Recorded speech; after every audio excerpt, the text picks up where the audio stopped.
Bien, hermanos, vamos a continuar entonces el día de hoy con nuestro estudio del libro de Números.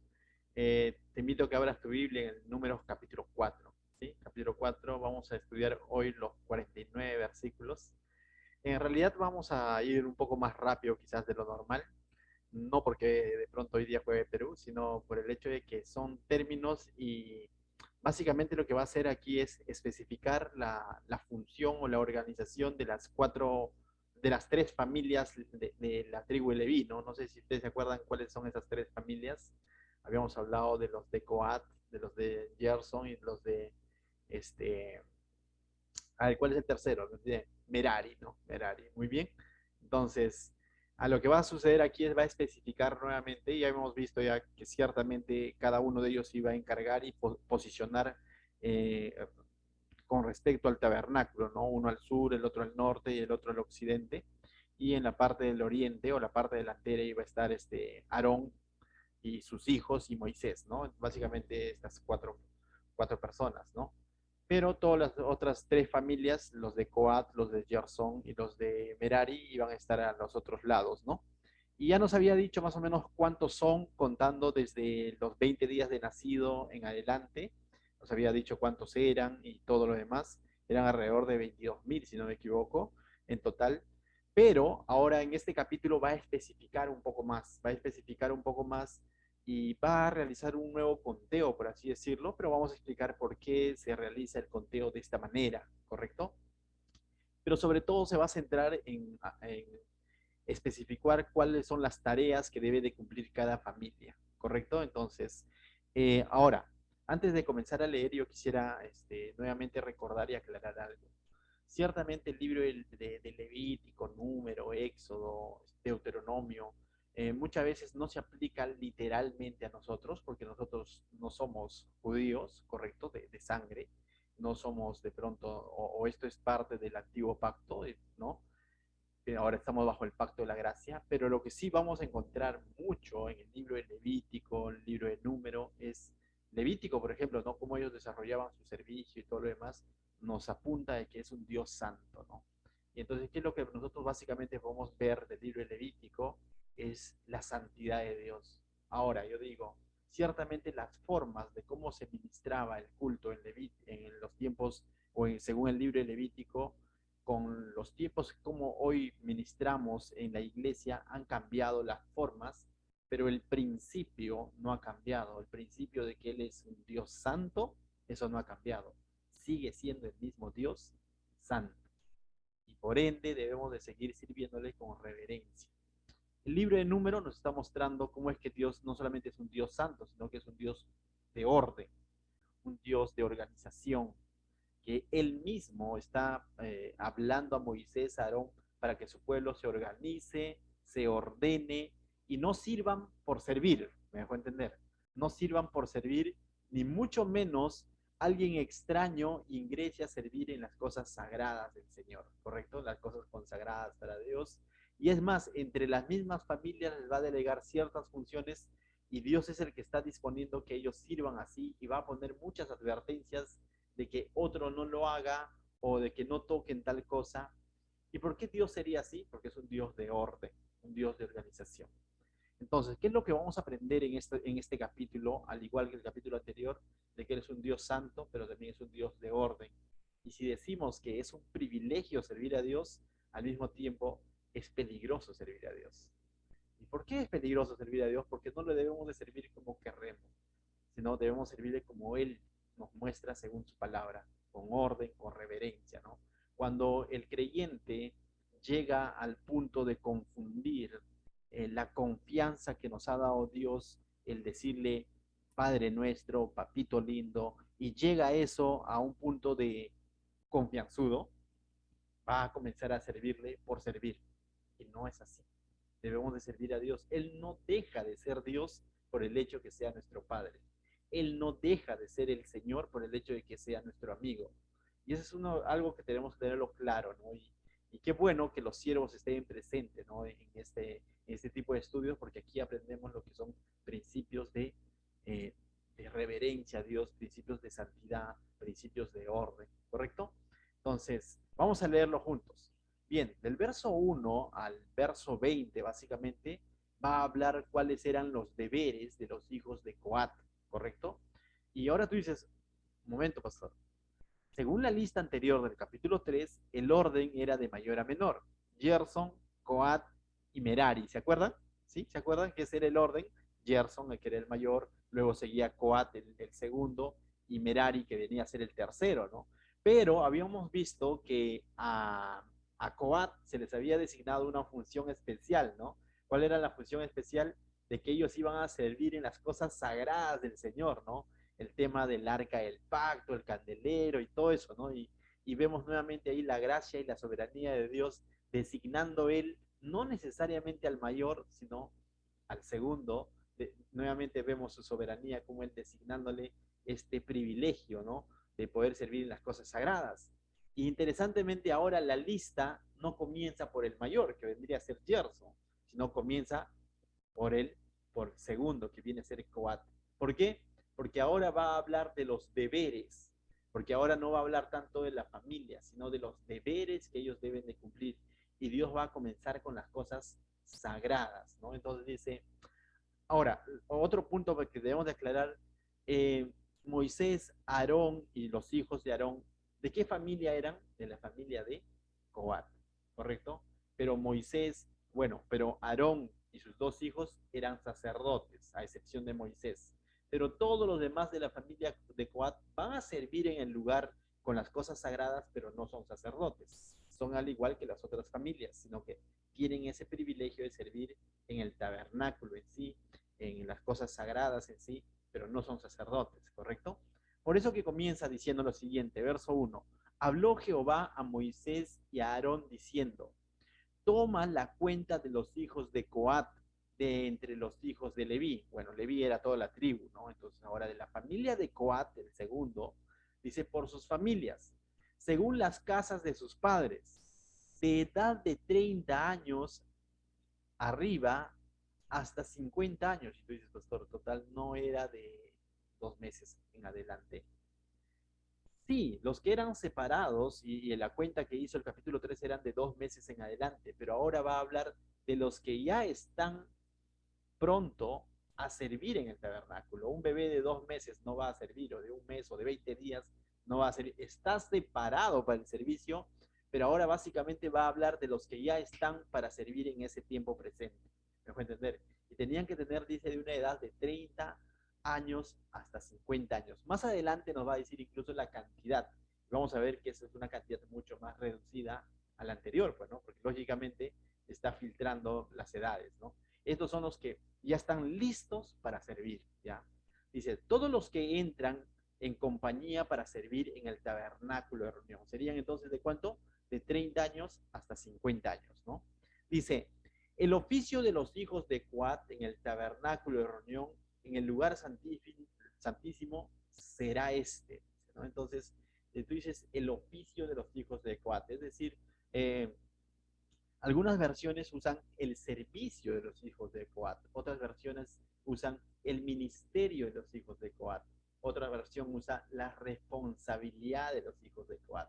Entonces, esta frase lo vamos a ver que se va a repetir para cada familia, que nos está indicando de que estas familias han sido llamadas a servir, no a hacer un tour en el tabernáculo, sino han sido llamados a qué? A tener un oficio, a servir. Y de pasada, ¿no? Me adelanto a decirte, cuando terminemos todo este estudio del capítulo hoy, la pregunta es, ¿no? ¿Cuál es tu servicio? ¿O cuál es tu oficio? ¿O cuál es tu responsabilidad? ¿O cuál es tu ministerio? ¿Ya cuentas con uno? ¿O solo decimos de boca para afuera que somos real sacerdocio, nación santa, pueblo adquirido por Dios y todo lo demás? Somos. Pero la pregunta es, ¿cuál es tu servicio? ¿Ya estás sirviendo a Dios? ¿Ya tienes un oficio en las cosas de Dios? Y si no lo tienes, no es porque Dios no lo quiera, sino es que tenemos que ser diligentes en qué? En crecer. Muchas veces aún no se nos ha demandado un oficio, un servicio, una responsabilidad, un ministerio, porque quizás todavía tengo 20 días de nacido, entre comillas, ¿no? ¿Saben a lo que me refiero, no? porque quizás todavía no he llegado a los 30 años, como dice acá, pero 30 años en el Señor yo me refiero, porque quizás aún no tengo esa madurez, ciertamente. ¿Y por qué entonces el pastor no me ha delegado un ministerio? Él tiene la culpa. No necesariamente. A lo mejor todavía, como te vuelvo a decir, tienes 20 días de nacido, ¿no? Y estás separado para el servicio, pero aún no lo haces. Pero recuerda, todos somos llamados a servir. Entonces, tengo que apuntar a eso, necesito. ¿Y qué es lo que hace un niño? ¿No? A un niño no le das una responsabilidad. Jaquitan, yo no le puedo decir ya, Jaquitan, de ahora en adelante, todos los domingos el templo tiene que estar bien listo. No le puedo decir eso a Jaquita, ¿no es cierto? Pero en algún momento se lo diré. Mientras tanto, ¿qué es lo que tiene que hacer Jaca? Alimentarse. ¿Para qué? Para que pueda crecer. Y cuando haya crecido, va a comenzar a cumplir roles dentro de nuestra familia. Lo mismo ocurre con el Señor. Entonces, aliméntate y aliméntate y aliméntate. Pero, recuerda, no son años cronológicos. Puedes tener 3 meses de convertido y ya estar sirviendo. Si de pronto muestras signos de que estás creciendo en la cosa del Señor. Amén. Entonces, la pregunta era, ¿cuál es tu oficio? Si aún no lo has identificado, y si ya tienes un oficio, más adelante va a venir una pregunta, otra pregunta, si es que ya tienes un oficio. ¿Correcto? Entonces, continuamos. Entonces, mira cuál era el oficio de la familia de Coat. Dice, cuando haya de mudarse el campamento, es interesante, es decir, ¿se acuerdan que el campamento es todo las tiendas y el tabernáculo, básicamente, ¿no? Entonces, ellos estaban en movimiento, estaban en el desierto, la idea era ingresar a la tierra prometida, no van a dejar el tabernáculo en el desierto, sino iban a desarmar el tabernáculo y transportarlo para plantarlo más allá, ¿no? Entonces dice, cuando haya de mudarse, cambiar de lugar el campamento, vendrá Aarón y sus hijos. ¿Quién es Aarón y sus hijos? Aarón es el sumo sacerdote y sus hijos vienen a ser los sacerdotes. Y desarmarán el velo de la tienda. Y tú dices, ¿cuál es el velo de la tienda? Ese velo que separa el lugar santísimo del lugar santo, ¿se acuerdan? Entonces, ese es el velo de la tienda, ¿no? Que separa el lugar santísimo del lugar santo. Eso no lo hacían de la familia de Coat, sino lo está haciendo Aarón y sus 2 hijos. ¿Correcto? Luego dice, y cubrirán con él el arca del testimonio. Es decir, ellos eran los encargados entonces de desarmar, quitar ese velo de separación entre el lugar santo y el lugar santísimo, y con ese velo cubrir el arca del testimonio. ¿Qué es el arca del testimonio, pastor? Es el arca del pacto, ¿no? Donde se encontraban las tablas de la ley, donde se encontraba la vara de Aarón más adelante y el maná que Dios había dado en el desierto, ¿no? Ya todo ese simbolismo lo hemos explicado, pero ese arca tenía que ser cubierta. ¿Por qué? Porque nadie lo podía tocar ni ver. Nadie podía tocar esa arca ni verla. Solamente el sumo sacerdote una vez al año. Y de tal manera que ahora tienen que transportarlo, lo que están haciendo es cubrirlo con el velo. Luego dice, y pondrán sobre ella la cubierta de pieles de tejones, ¿no? Que eran otro tipo de cubiertas más ásperas, ¿no? Más herméticas. Entonces encima, ¿no? Dice, y extenderán encima un paño, dice, todo de azul. Y le pondrán sus varas. ¿Y se acuerdan cuando estudiamos Levítico que esta arca tenía una especie de argollas a través del cual se tenían que colocar las varas para que cuando lo transportasen lo puedan cargar, ¿no? Entonces, eso es para poder cargarlos, pero también era para que el que lo carga no tenga contacto con esta arca, ¿no? Porque si tenía contacto, muere. Y eso va a volver a explicar aquí. Entonces dice, y le pondrán sus varas. Lo dejaban listo para que vengan los de la familia de Coat y luego lo puedan transportar, ¿no? Entonces, pero todo ese trabajo lo está haciendo Aarón y sus 2 hijos. 7 dice. ¿Qué más hacía Aarón y sus 2 hijos? Dice, sobre la mesa de la proposición extenderán un paño así.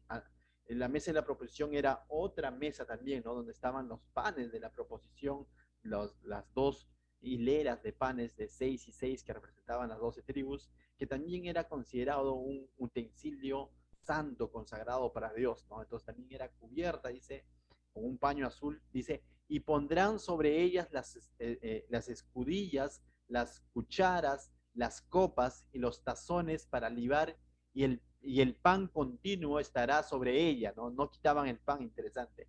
Dice, y extenderán sobre ella un paño carmesí y lo cubrirán con la cubierta de pieles de tejones y le pondrán sus varas. Lo mismo sucedía entonces con la mesa de los panes de la proposición, ¿no? Que también estaba en el lugar santo. Qué interesante estudiar todo esto después de haber estudiado Levítico, ¿no es cierto? Porque sabemos de qué estamos hablando. Correcto. Verso 9.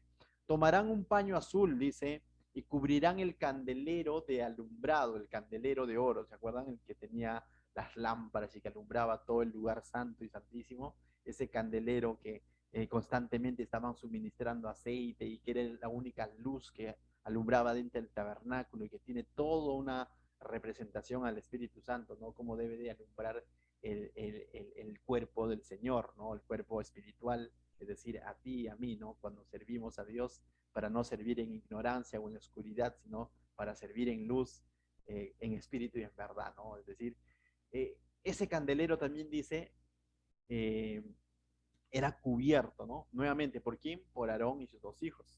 Sus lamparillas, sus despabiladeras, sus platillos y todos sus utensilios de aceite con que se sirve, dice.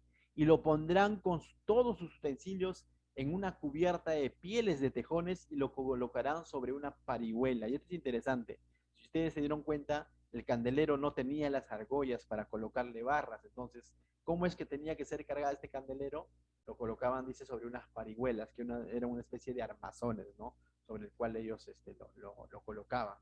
Verso 13 dice, quitarán la ceniza del altar. ¿Y qué es el altar? El altar del sacrificio, bueno, que era un altar de bronce, ¿de acuerdo? Donde llevaban los animalitos para ser sacrificados y todo lo demás. Dice, eso también dice, quitarán las cenizas, porque los animales que han sido quemados ahí, y extenderán sobre él un paño de púrpura y pondrán sobre él todos sus instrumentos que se sirve, las paletas, los garfios, los braseros, los tazones, todos los utensilios del altar, y extenderán sobre él la cubierta de pieles de tejones y le pondrán además las varas. Y si vemos, el altar del sacrificio también tenía las argollas para sus respectivas varas, ¿no? Entonces, eso es lo que hacía Aarón y sus hijos, ¿correcto? Cubrir todo esto. Verso 15 lo resume, dice. Y cuando acaben Aarón y sus hijos de cubrir el santuario, tú dices, pero ¿no era la responsabilidad de la familia de Coat? Pregunto, ¿de qué familia era Aarón y sus hijos? De la familia de Coat. Pero ellos además tenían esta responsabilidad especial porque eran los únicos que podían verlo. Eran los únicos que tenían que cubrirlo porque eran sacerdotes. Ahora viene la segunda parte. ¿Qué van a hacer los demás hijos de Coat, los otros miembros de la familia de Coat? Porque entonces, ¿para qué lo han llamado, no? Mira, dice 15. Y cuando acaben Aarón y sus hijos de cubrir el santuario y todos los utensilios del santuario, cuando haya de mudarse el campamento, vendrán después de ellos los hijos de Coat para llevarlos, dice, pero no tocarán cosa santa, no sean que mueran, ¿no? Entonces, nuevamente vemos que esto no lo está diciendo Aarón, esto no lo está diciendo Moisés por miedo, temor, no, no, no. Esto lo está diciendo Dios, porque así es como comienza el verso 1. Dios hablando a Aarón y a Moisés.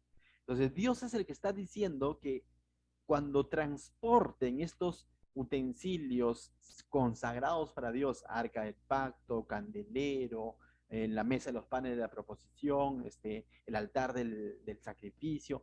Dios está diciendo que cuando transporten todo esto, no toquen, no tengan contacto con esto. Por eso que más adelante, veamos, vamos a ver cuando de pronto David manda traer el arca del pacto, va a haber un hombre que se va a atrever a tocar el arca del pacto y va a morir. Y cuando uno no ha estudiado, no ha entendido cuán específico fue Dios al dar sus instrucciones, rápidamente podría juzgar a Dios y decir qué drástico que es. No, no es así. No, que Dios fue específico al delegarle estas funciones, de tal manera que uno no podía tocar por tocar, ¿no? Entonces dice, pero no tocarán cosas santas, no sea que mueran.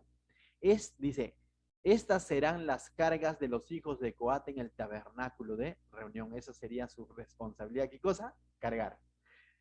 Habíamos dicho, ¿no? ¿Qué tal privilegio de servir en el tabernáculo? ¿Y cuál era la función? Cargar. Es decir, eran cargadores. Esa era su función. Ni siquiera era limpiar el arca, no, nunca lo vieron. Los únicos que vieron el arca y todo lo demás era los que eran sacerdote o sumo sacerdote, ¿no? Más adelante, como les vuelvo a decir, hubo un hombre que se atrevió a tocar y se llama él Usa, ¿no? O Usaj, ¿no? Usa, y murió al tocar el arca, ¿no? Murió ahí en el acto, ¿no? Entonces, y esto trajo temor al pueblo, pero era algo que estaba escrito, ¿no? Entonces, nuevamente concluimos, aunque es un privilegio servir a Dios, pero al mismo tiempo es peligroso, porque demanda de mucha responsabilidad. Pero tú dirás, pero yo he visto personas que dicen servir a Dios, pero tienen incluso una doble vida. Cierto, ¿no? Lo hay, o sea, pastores, evangelistas, predicadores, ¿no? Y que tienen apariencia de piedad y tienen quizás cierta retórica, manera de hablar, usan palabras complicadas, oh, glorioso, santo, cosas como esas, y pero lo que ciertamente y uno dice, y no ha muerto, ¿no? O sea, como que uno podría decir, ¿cómo es que Dios dejó de ser drástico? Dios sigue siendo el mismo Dios justo, definitivamente. En algún momento, dice, cada uno de nosotros va a rendir cuentas por cómo hemos de pronto servido a Dios, ¿no? La Biblia nos habla incluso tanto de coronas, pero también nos habla de vergüenza, ¿correcto? Entonces, ciertamente no nos juguemos entonces el pellejo diciendo, bueno, a él no le pasó nada, entonces a mí no me va a pasar nada. Cuando sirvamos a Dios, hagámoslo con bastante celo de las cosas de Dios, ¿no? Eh, entendiendo que cuando Dios nos llama a servir, sea el simple hecho, bueno, quizás está fuera el lugar la palabra simple, pero sea el hecho de pronto estar en puerta desinfectando a las personas que vienen, si es para el Señor, hazlo con mucho amor, con mucha reverencia, con mucha responsabilidad. Aunque sea que de pronto te toque estar en la laptop pues, viendo el multimedia y todo eso, hazlo con mucha reverencia, porque es para el Señor. No le pongas la reverencia solamente cuando de pronto estás con el micrófono delante, porque a veces confundimos, pensamos que el que tiene micrófono y está delante, ya sea predicando o ya sea alabando a Dios, uy, no, esas cosas sí hay que hacerlo con temor. Estas personas sí van a cargar y Dios les está haciendo específico. Este, este hombre que murió, llamado Usa, tocó nada más y tuvo buena intención, ¿ah? Porque dice que larga como que se caía y él tuvo una buena intención, pero la santidad de Dios, la palabra de Dios está más allá de nuestra buena intención. ¿Me dejo entender? Yo le hice de buena intención, pero si sabes que algo es para el Señor, no lo hagas de buena intención, hazlo con convicción. Amén. Entonces, recuerda, tanto servir fuera del púlpito, por así decirlo, como sirviendo en el púlpito, si es para el Señor, debe ser para el Señor. Entonces, servir a Dios es un privilegio, pero al mismo tiempo requiere mucha responsabilidad, mucha reverencia, ¿no? Hace unos días conversaba con un amigo, que ustedes quizás lo conocen y en algún momento también nos va a visitar, y hablábamos, ¿no? Me decía, y pastor, usted predica en camisa, me decía, ¿no? O sea, es interesante, ¿no? Entonces le digo, a veces le digo y a veces predico en polo, ¿no? O sea, porque he entendido que de pronto la santidad no se lleva en la ropa. Dije, no, nosotros somos casual aquí. O sea, no se les obliga a los chicos de a la alabanza que vengan en faldón y nada más para mostrar santidad, ¿no? La santidad se lleva en la manera de vivir, de cómo nos comportamos con Dios, no solo cuando estamos cantando o predicando, sino en todo momento, ¿no? Y le decía algo interesante a él, ¿no? Y dijo, voy a anotar esa frase, me dijo, ¿no? Somos casuales con la ropa, pero no con el pecado. ¿Me dejo entender?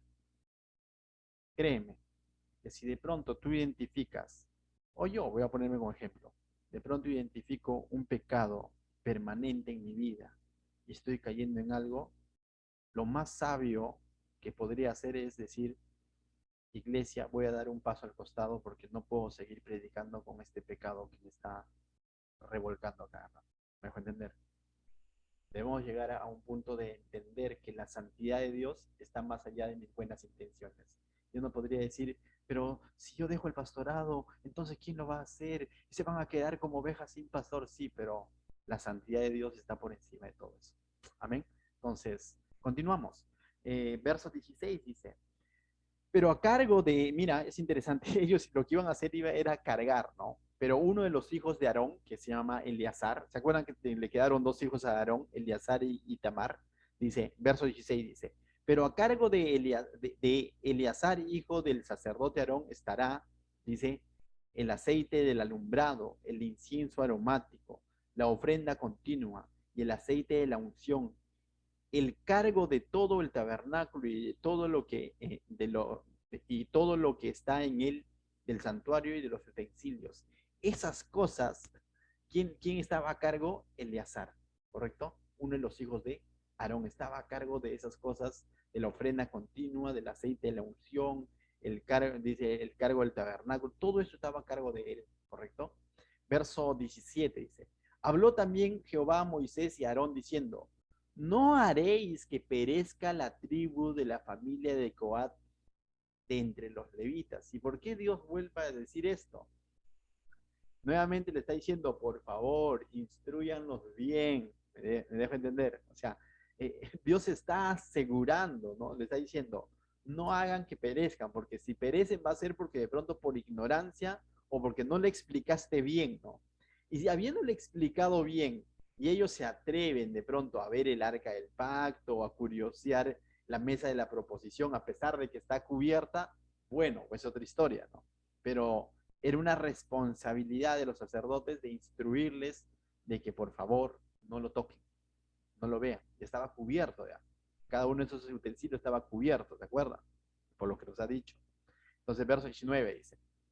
Entonces, realmente servir era bien peligroso, ¿no? Entonces, ahí como que si estuviéramos ahí dirían, mejor no soy coatita, ¿no? Mejor hubiese sido de la tribu de Judá y a la guerra, ¿no? Uno podría pensar así. 19 dice, para que cuando se acerquen al lugar santísimo vivan. ¿Me dejo entender? O sea, ellos se acercarían al lugar santísimo solo a cargar y al coger todo eso de las varas nada más, no estar curioseando, ¿no? No podía entonces de pronto el sacerdote está cubriendo recién el arca y de pronto dice, oye, ya nos gana la hora, tenemos que llevar. ¡Hala! Mira cómo es el arca, ¿no? Y, ¿quieres ver? De pronto el sacerdote diciendo, no, no, no, eso no, porque morirían. Ellos ingresarían a solamente a cargarlo, ¿no? Dice, verso 19, para que cuando se acerquen al lugar santísimo vivan y no mueran. Dice, haréis con ellos esto, dice, Aarón y sus hijos vendrán y los pondrán a cada uno en su oficio, en su cargo. ¿Te das cuenta? Dios está recontra especificando de que por favor, fórmalos bien, instruyelos bien, indícales a cada uno cuál es su oficio, ¿no? Entonces, qué interesante, qué tal organización, ¿no? Entonces, eh, y no dejar las cosas sueltas, ¿no? Y a veces nosotros mismos, cuando hemos servido a Dios aquí, y quizás muchos de ustedes se han dado cuenta, cuando todavía éramos inexpertos y seguimos siendo inexpertos, muchas veces dejamos como que todo así a nombre, a dedo y a la hora, o como que esperamos que todos lo hagan, al final nadie lo hace, ¿no? Como que ahora hemos aprendido a poner roles, ¿no? Los que están sirviendo saben que normalmente los días lunes ahí les llega un rol, día lunes estará a cargo tal persona, el devocional tal persona, anfitrión tal persona, devocional tal persona. ¿Por qué? Porque si lo dejamos suelto, uno podría pensar diciendo, la hermana Judy lo va a hacer y la hermana Judy podría pensar, Keila lo va a hacer y Keila podría pensar, Luz lo va a hacer y Luz podría decir, Patty lo va a hacer y al final queda todo suelto, ¿no? Y de pronto eh, ¿cómo serían nuestras reuniones de oración? Y si decimos que eso es servir a Dios, necesitamos organizarnos, ¿no? Y hemos aprendido en el proceso, ¿no? A organizarnos y de alguna manera así ir evitando, o mejor dicho, así ir sirviendo mejor a Dios, ¿no? Organizándonos mucho mejor, ¿no? De tal manera que sea organizado. Y lo mismo yo veo aquí, ¿no? De que de pronto está diciendo, dile a cada uno cuál es su oficio, cuál es su cargo, ¿no? Entonces, justo este sábado vamos a comenzar con nuestra reunión de jóvenes. Hoy día Sofi tuvo una reunión con las hermanas que están involucrados y ahí está específico, ¿no? Nombre, Gisela enseña Keila, la alabanza, Adeliva prepara los panes y tal, y cosas así, ¿no? Todo está especificado, ¿no? Entonces, pregunto, hace un momento pregunté, ¿cuál es tu oficio? ¿Te das cuenta que hay muchas cosas que hacer? Entonces, si tú quieres ser considerado dentro de la organización, de tener un oficio, comunícate con nosotros. Dime, pastor, estoy dispuesto a hacer tal día, descanso, tengo día libre. Y uno puede saber con quiénes cuenta, ¿no? Por ejemplo, ustedes ya conocen a Carolina, ¿no? Carolina es una de las personas que más nuevas, quizás de los que están ahora, entre los siervos, pero es una de las personas que de primera, ni bien llegó, fue conociéndonos, conversó, que tiene la intención de congregarse, luego de servir, y es una de las personas que dice, pastor, en mi trabajo es de tal hora a tal hora, cuente conmigo tales días, a partir de tal hora estoy dispuesta, deléguenme lo que ustedes vean conveniente. Entonces vemos una disposición a querer servir, ¿no? Entonces dijimos, ¿qué? Pastor, ¿puedo ir a la 41? Dice, ¿no? O sea, y cosas así. Pastor, el día martes y jueves sí no voy a poder porque de pronto yo estudio en las noches de 7 a 9 de la noche, ahorita estoy estudiando, ¿no? Pero vemos que de alguna manera hay una disposición a apoyar. Entonces, muchas veces cuando no estoy desarrollando un oficio, no tanto es porque de pronto algún día me llamarán. Esto en el mundo secular lo llaman proactivo. Como siervos debemos de aprender también a ser proactivos, a estar con un paso delante, diciendo, ¿qué puedo apoyar? Pero ser específico, ¿no? Tal día dispongo de tiempo. Entonces, siempre va a haber una oportunidad para servir todos. Amén. Continuamos. Y dice el verso 20, ¿no? Dice, no entrarán para ver cuando cubran las cosas santas porque morirán. ¿Se acuerdan lo que yo les decía, no? Entonces, todo tenía que estar cubierto para que ellos recién puedan ingresar y coger los utensilios de las varas y recién poder transportarlo, ¿no? Entonces, eso era la función, hermanos, de la familia de Coat, ¿correcto? Con respecto a las cosas consagradas para Dios. Ahora vamos a ver a los mayores, ¿no? A los gersonitas, por así decirlo, ¿no? O a los de Gerson, ¿no? A los gersonitas. Eso está del verso 21 al 28, cuál es su deber de esta familia, ¿no? Haciendo un poco de memoria, ellos a qué se dedicaban, básicamente a todo lo que eran las cubiertas, ¿no? Las cortinas, los tejones y todo eso, ¿no? Eso era su función. Y eso es lo que va a especificar, mira, a ver, dice, además habló Jehová a Moisés diciendo, toma también el número de los hijos de Gerson, dice, según la casa de su padre por sus familias. Nuevamente, de edad de 30 años arriba hasta 50 años los contarás. Todos los que entran, dice, en compañía para servir en el tabernáculo de reunión. Ellos también van a servir en el tabernáculo de reunión, pero van a tener otra función. Dice, este será el oficio, nuevamente, se dan cuenta de esa frase, de las familias de Gerson, para ministrar y para llevar. También su función era llevar, cargar. Entonces, ¿qué va a hacer? Cargar básicamente las cubiertas, porque eso es lo que va a especificar del verso 25 en adelante. ¿Ya? Entonces, pero es interesante, dices, básicamente ellos cargaban todas esas cortinas y todo lo demás, porque vamos a ver que la lista es bien larga. Luego en Números, capítulo 7, vamos a volver a ver una parte de esto, Dios los va a equipar. Va a ser interesante, Dios les va a dar bueyes, les va a dar carros para que cumplan esa función.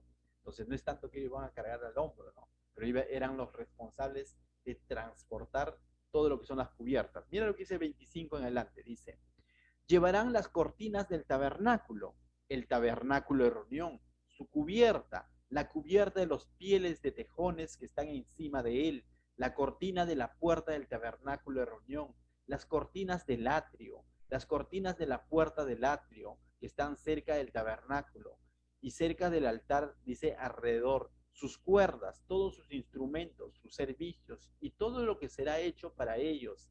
Así servirán según el orden de Aarón y de sus hijos será todo el ministerio de los hijos de Gerson en todos sus cargos y en todo su servicio.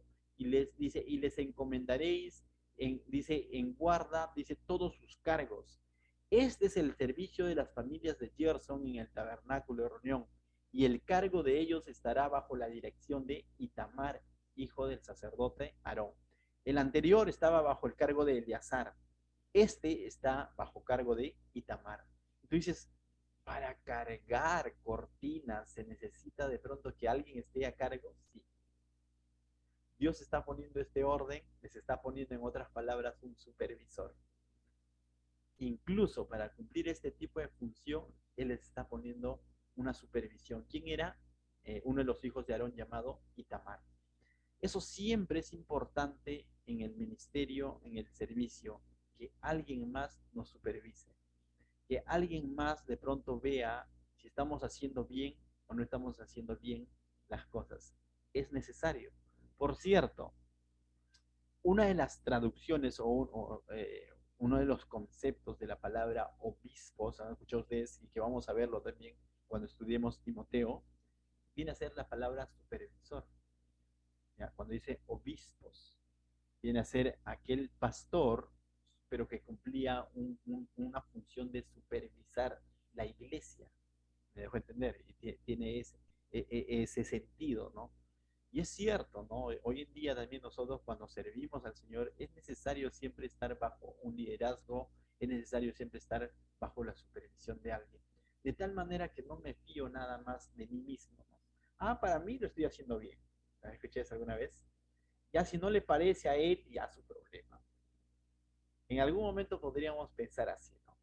Pero siempre es bueno estar bajo un orden. Ellos no podrían decir, bueno, yo a mí me han llamado a cargar y yo cargo cuando quiero. No, el supervisor les indicaría cuándo cargar, dónde dejar las cosas, todo. Y Dios está poniendo un supervisor incluso para cargar cortinas. ¿Cuánto más no va a poner supervisores, ¿no? O sea, en su obra, en su iglesia, cuando se trata de trabajar y ministrar personas, gente, la gran comisión. Es necesario. Pero es necesario entender que supervisor no es el jefe que va con la correa detrás, no. Supervisor es el que nos ayuda a hacer cada vez las cosas mejor, ¿no? Es el que nos guía, ¿no? Es también la persona que quizás de alguna manera tenemos que rendir cuentas en el buen sentido, ¿no? De decir, esto he hecho. Ese es un orden, o sea, no. Pero a veces el orgullo, el ser humano como que nos hace resistente un poco a eso, ¿no? ¿No te has dado cuenta que hasta en los trabajos seculares hay supervisores, hay jefes, ¿no? En la iglesia también, eso se llama liderazgo, eso se llama liderazgo. Entonces, vemos que estos principios de orden, de organización, los dio Dios desde el Antiguo Testamento y no se hizo ningún problema, ¿no? Entonces, qué importante es, mis hermanos, servir bajo la supervisión de alguien más.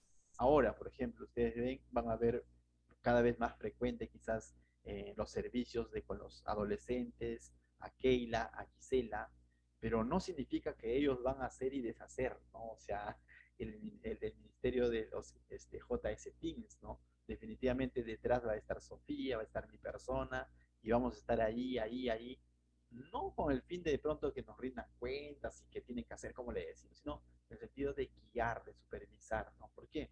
Porque todos estamos aprendiendo a servir. Amén. Entonces, ese es un principio. Entonces, en algún momento te toca servir, siempre hazlo bajo la supervisión de alguien más. Es saludable, es bueno, te va a ayudar a mejorar y de alguna manera, si Dios está poniendo como supervisor a Itamar, hijo de Aarón, ¿a quién le está dando las instrucciones Dios? ¿No es Aarón? Si yo digo, quiero servir a la manera de Dios, entonces ¿a qué tengo que escuchar?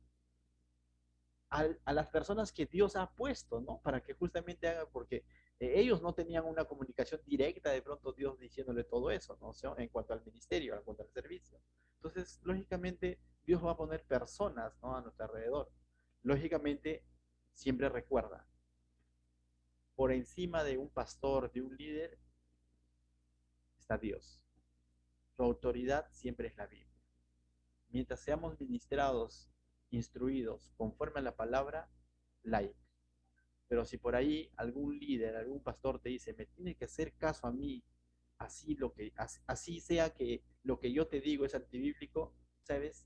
En ese sentido tienes toda la libertad de no hacerle caso. Les digo porque por experiencia personal a mí me ha tocado vivir eso, donde una persona me dijo, si yo me tiro, ¿cómo se llama?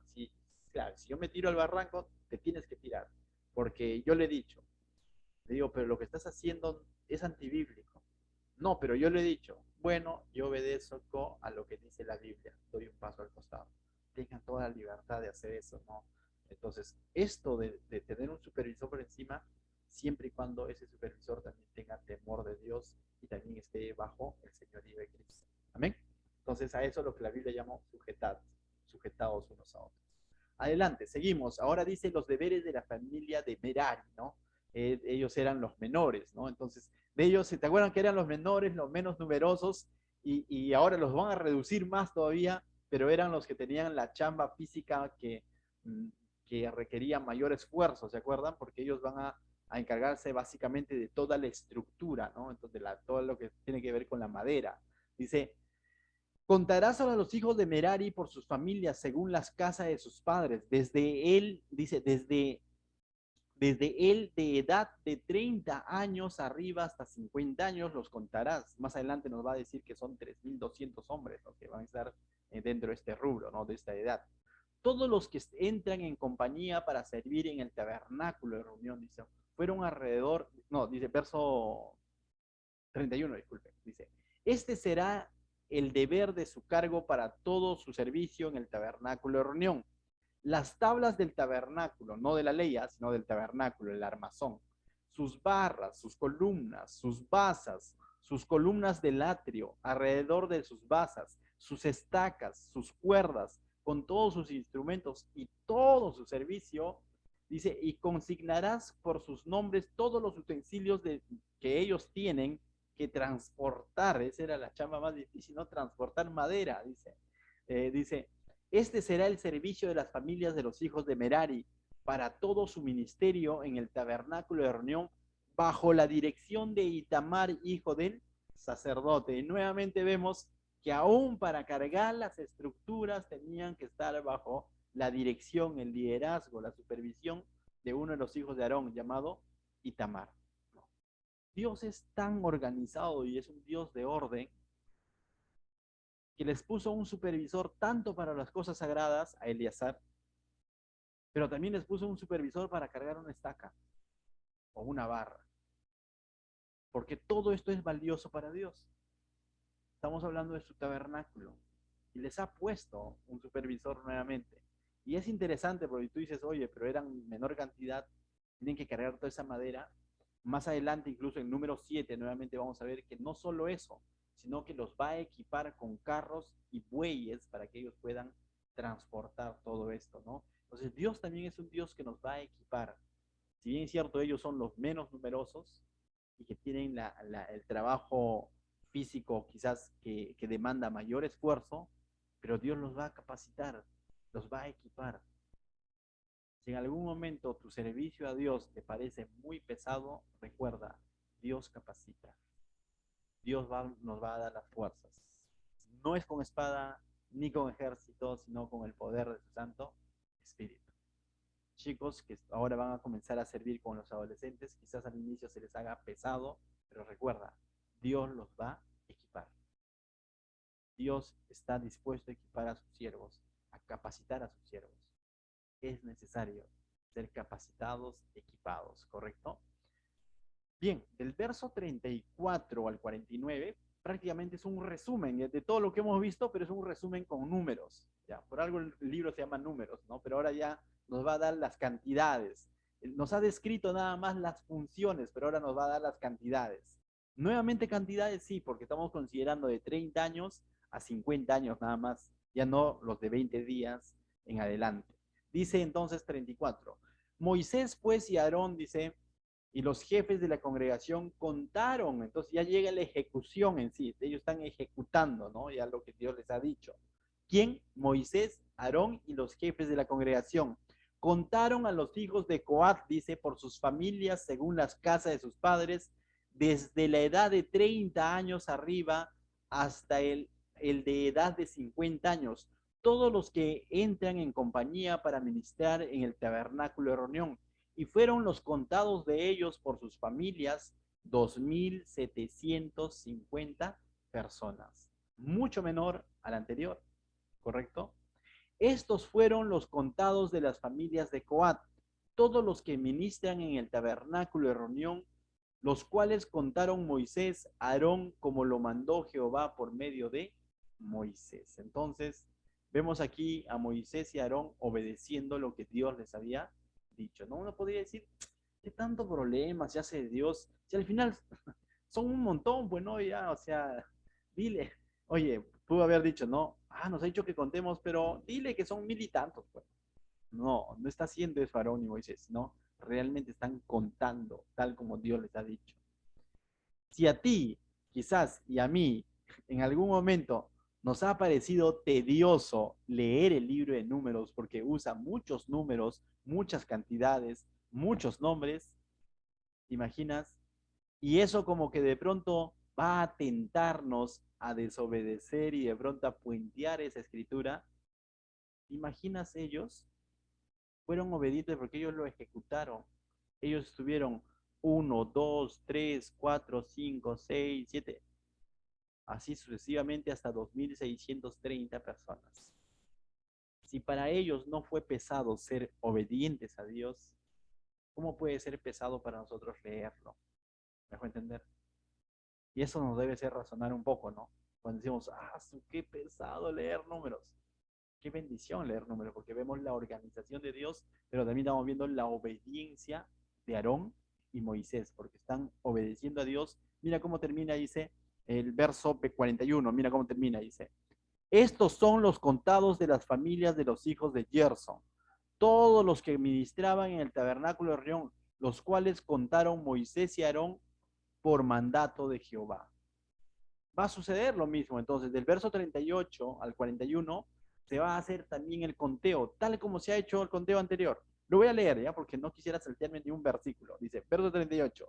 Y los contados de los hijos de Gerson por sus familias según las casas de sus padres, desde la edad de 30 años arriba hasta la edad de 50 años, todos los que entran en compañía para ministrar en el tabernáculo de reunión, los contados de ellos por sus familias según las casas de sus padres, fueron 2630. Estos son los contados de las familias de los hijos de Gerson, todos los que ministraban en el tabernáculo de reunión, los cuales fueron Moisés y Aarón por mandato de Jehová, los cuales contaron, ¿no? Tal como Dios les había mandado. Del verso 42 al 45 nos va a hablar también el resumen de cuántos eran los de la familia de Merari. Dice, y los contados de la familia de los hijos de Merari por sus familias según las casas de sus padres, desde la edad de 30 años arriba, dice, hasta el de edad de 50 años, todos los que entran en compañía para ministrar en el tabernáculo de reunión, los contados de ellos por sus familias fueron 3200. Estos fueron los contados de las familias de los hijos de Merari, los cuales contaron Moisés y Aarón, según lo mandó Jehová por medio de Moisés. Nuevamente termina diciendo casi lo mismo, que Moisés y Aarón contaron tal como Dios le había mandado. Es decir, aquí vemos obediencia. No dijeron, ya redondéalo, ¿no? No, contaron tal como Dios lo había dicho. Verso 46 al 49 dice lo siguiente, es un resumen de resumen, ya dice, todos los contados, ya ahí estaba incluyendo las tres familias ya, todos los contados de los levitas de Moisés y Aarón y los jefes de Israel contaron, dice, por sus familias según las casas de sus padres, desde la edad de 30 años arriba hasta la edad de 50 años, todos los que entraron para ministrar en el servicio y tener cargo de la obra en el tabernáculo de reunión, los contados de ellos fueron 8.580. ¿Se acuerdan que la vez pasada eran 22.000? Pero ahora vemos 8.580. ¿Por qué? Porque se está considerando de 30 años a 50 años. Ahora tú dices, Señor, ya conté 22.000. Y ahora me vuelves a hacer contar, ¿no? O sea, uno podría decir, pero ¿por qué no me dijiste al inicio, no? Pero vemos nuevamente la obediencia de estos hombres contando tal como Dios les ha dicho. Mira lo que dice el 49 y con eso terminamos, dice, como lo mandó Jehová por medio de Moisés fueron contados, cada uno según su oficio, según su cargo, los cuales contó, dice él, como le fue mandado. Entonces, es interesante ver que llegaron lógicamente siendo considerados de 30 años a 50 años, pero más adelante en Números capítulo 8 vamos a ver de que va a decir de 25 años a 50 años y tú vas a decir, total pastor, le encontré un error a la Biblia porque en Números 4 dice de 30 años a más, no, a 50 años. En Números 8 nos va a decir que son de 25 años eran separados para el servicio en el tabernáculo. ¿Y cuál es la explicación a esta diferencia, no? Es que a partir de los 25 años los separaban para ir entrenándolos, pero no era considerado todavía como un servicio. De tal manera que ese hecho de cargar los utensilios, las cubiertas, las barras, no solamente tenía que ser conforme Dios lo había dicho, no solamente tenía que ser supervisado, no solamente Dios los va a equipar con carros y bueyes, sino que Dios los va a capacitar 5 años para cargar ya sea las cubiertas, ya sea las barras o digo los utensilios o la estructura. Dios los va a capacitar durante 5 años y esos lo sabemos por la tradición judía, ¿no? De cómo es que de pronto esos 5 años ellos entraban en una especie de preparación, ¿no? Para esas cosas. Entonces he escuchado hablar de los médicos, ¿no? Ellos hacen una especie que se llama serum, ¿no? Cuando salen a práctica, ¿no? Entonces, y en toda profesión creo que hacen prácticas preprofesionales, ¿no? Antes de ejercer su profesión. Si para servir en las cosas seculares el ser humano ha aprendido a prepararse y a practicar, por así decirlo, ¿por qué hoy en día para servir en la iglesia podemos creer que no necesitamos prepararnos? Dios no llama a los capacitados, Dios capacita a los que llaman. Les cuento a manera de testimonio personal. Cuando Dios me llamó al ministerio a pastorear, que ya vamos a cumplir 9 años en marzo, ya, 9 años vamos a cumplir en marzo, eh, los primeros 5 años mi preparación fue autodidacta, y Sofi lo sabe. Libro, Biblia trasnochada, libro, Biblia, no conocía lo que era instituto, seminario. Fui a uno, duré un año, pero porque las clases eran todos los días, de 7 de la noche a 11 de la noche, y aquí llegaba a la medianoche y los encontraba prácticamente dormidos, la economía no daba, y estudié un año en un instituto donde el hermano Santos me recomendó, ¿no? Y era una de mis frustraciones de decirle, ya ejerciendo el pastorado, decirle, Señor, quiero prepararme más. Y los que ustedes me conocen, solo el año pasado recién he terminado de estudiar en el Instituto Bíblico. Y es que en realidad debemos entender que la preparación es importante, ¿no? A veces dice, qué roche, ¿no? Yo como pastor podría decir, qué roche, van a decir, ese pastor recién está estudiando. No se trata de lo que la gente diga, sino se trata de las oportunidades que Dios pone a nuestro alrededor. Dios nos va a ir preparando. No puedo pretender crecer ni servir a Dios cada vez con mayor responsabilidad si no estoy dispuesto a ser preparados. Ahora, como iglesia, estamos haciendo todo lo posible para preparar a los siervos, a través de estudios, a través de Timoteo, a través de la posibilidad. Ahora, a verdad, les tengo noticias a todos los estudiantes del Instituto Bíblico, ya tenemos los cursos, los profesores, va a estar nuestro amigo David Troncoso, y bueno, todo lo demás luego se los mando la información. Va a estar muy bueno. Yo mismo también voy a tomar un curso, pero ya como oyente me han dicho, no, pastor, ¿cómo va a entrar como estudiante? Porque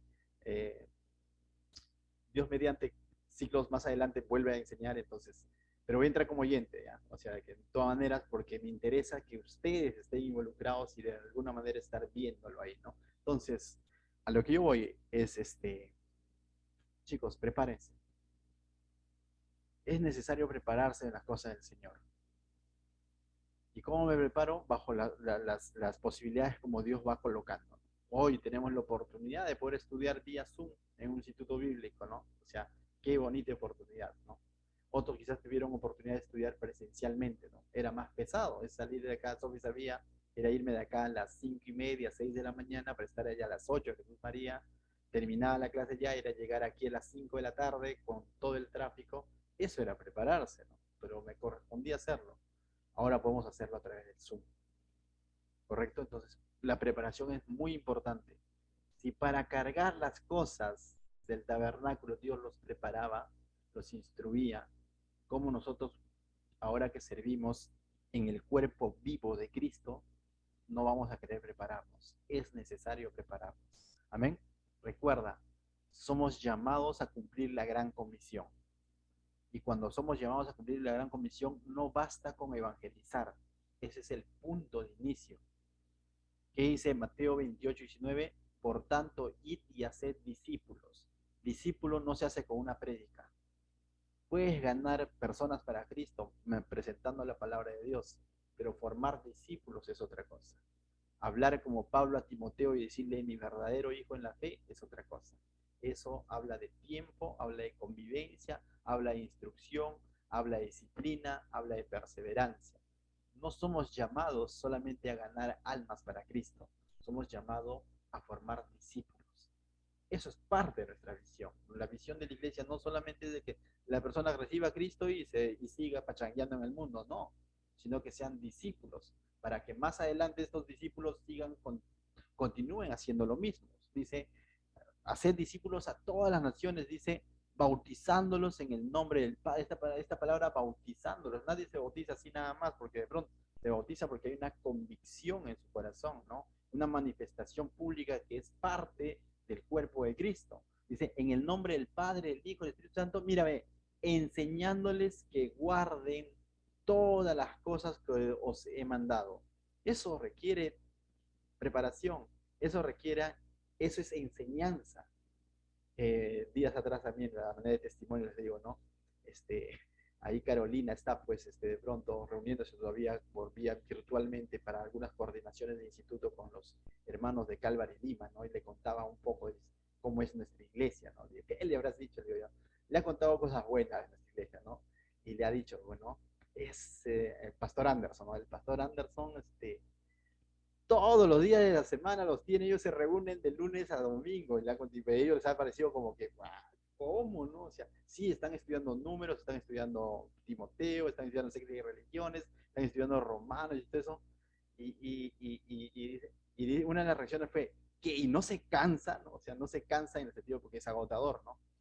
Ciertamente al inicio, les confieso, cansa, pero ahora ya ustedes se han dado cuenta, hay siervos que están cumpliendo responsabilidades de lunes, miércoles y viernes, y yo descanso, muchas veces he ingresado a dejar mi pedido de oración, pero sé que alguien más lo está dirigiendo, ¿no? Pero lo que le decía, algo que yo le decía, Dios ha puesto algo en mi corazón, enseñar y pisar el acelerador en cuanto a la enseñanza todo lo que pueda, porque llegarán tiempos por mi edad en las que no voy a poder mantener ese ritmo, pero habrá nuevos siervos, nuevos maestros de la palabra y la obra de Dios va a continuar. O sea, eso lo tengo claro. Yo no me puedo dar el lujo a la edad que tengo de decir, no, ya poco a poco, no un libro por semana y basta, no. Tengo que pisar el acelerador lo más que pueda. Aprovechen, porque dentro de aquí de ustedes, Julio César, Alexander, van a salir los nuevos maestros, ¿no? Y que van a instruir nuevos jóvenes en la palabra y ellos van a continuar enseñando. Lógicamente, mi reto personal es en algún momento decir, chicos, les he enseñado todo el consejo de Dios. Mi reto personal es enseñar toda la Biblia y en algún momento terminar todos los libros de la Biblia. Eso es mi reto personal. Pero eso no significa que ustedes también tienen que enseñar en algún momento. Entonces, chicos, pero para eso, ¿qué requiere? Prepararnos. Esa es la gran comisión. Enseñándoles a que guarden todas las cosas que os he mandado. Y Jesús nos promete algo. Y aquí yo estoy con vosotros todos los días hasta el fin del mundo. ¿Qué tal si oramos? Padre, te doy gracias, Señor, esta noche por tu palabra. Ciertamente, Señor, nuevamente nos hablas claramente, Señor, cuán importante es servirte de una manera ordenada, organizada, pero sobre todo, Señor, bajo tus instrucciones. Y para ello necesitamos reconocer, tener supervisores por encima nuestro, Señor, que nos están ayudando a servirte cada vez mejor, Señor. Necesitamos reconocer que tú eres el que vas a equipar, Señor, aún para los trabajos que parezcan pesados, Señor. Y reconocer, Señor, que siempre es necesario seguir preparándonos para servirte, Señor, a la manera como tú deseas que te sirvamos, Señor. Bendice tu iglesia, Señor, y sigue formando líderes, maestros, Señor, evangelistas, maestras de escuela dominical, Señor. Me da mucha alegría, Señor, ver cómo los jóvenes están asumiendo nuevos retos, Señor. Y gracias, Señor. Bendícelos, guárdalos, Señor. Guíalos en el nombre de Jesús. Amén.